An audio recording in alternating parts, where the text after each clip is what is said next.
Marami ang nag-doubt sa Creamline Cool Smashers na makukuha nila ang kanilang 7th Premier Volleyball League title last season. Bakit kaya?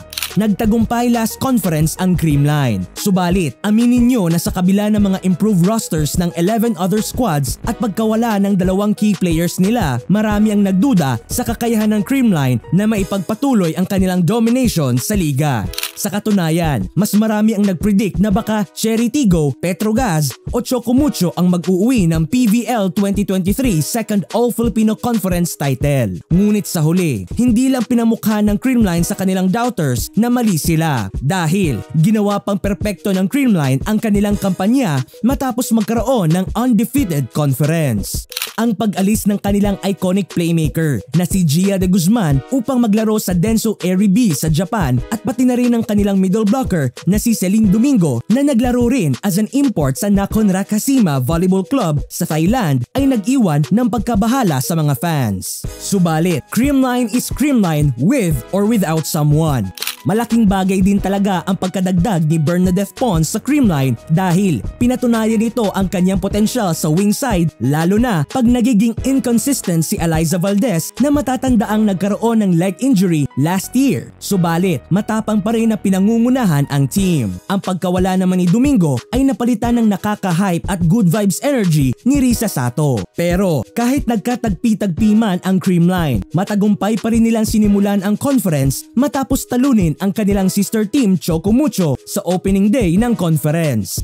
Si Valdez na almost at the bench sa nakaraang conferences ay unti-unti nang na-establish ang kanyang confidence at rhythm. Si rookie Lori Bernardo naman ay nagkaroon ng more exposure at naging lucky hugot ng kupunan kontra weaker teams. Si Ella De Jesus naman ay mas nababad kaysa kay 2022 Asian Grand Prix Best Libero Kayla Atienza. Si Gemma Galanza naman ay todo bigay sa kanyang mga atake at depensa. Consistent and defense-oriented din si Pangs Panaga habang palitan sa pagiging main scorers ng bawat laro sina Michelle Gumabaw at Tots Carlos. Huwag din nating kalimutan ang significant contribution na inilatag ni young setter Mafe Galanza na naging malaking bagay para suportahan si Kyle Negrito na pumalit sa playmaking functions ni Gia.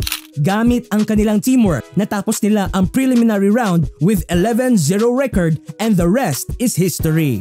Ang kanilang winning formula ay ang sistemang ginuhit at hinulmani na Coach Sherwin Meneses at former mentor Coach Ty Bundit na kasalukuyang consultant ng kupunan.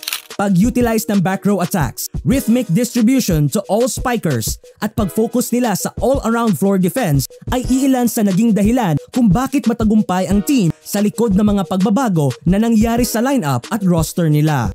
Pinakamalaking challenge ng Creamline last conference ay kung paano nila mapapataob ang determined Chocomucho team na mas pinalakas ni Coach Dante Alinsunurin. Ang leadership ni Cici Rondina at pagbabalik alindog ni Madi Madayag ay ang mga bagay na nagbigay hirap sa Creamline. Subalit, gamit ang clutch skills ni Valdez, nagawa pa rin niyang maibigay sa kupunan ang corona matapos ang isang game winner spike sa harap ng tinaguriang volleyball game with the most spectators in the history of Philippine volleyball. Pinatunayan ng Creamline from time to time na it's their system and not its components that enables the team to win. Kayang-kaya naman talunin ang Creamline. Subalit, ang kanilang sistema ang nagbibigay daan at solid chance para manalo sila sa bawat laro. Kaya kapag hindi magawang malaman ng kalaban kung ano ang weakness ng Creamline sa bawat laro, that is the time na mahihirapan ka talagang talunin ang winningest team ng PVL. That is why Creamline can never be counted out dahil meron sila na wala ang ibang teams. Sistema.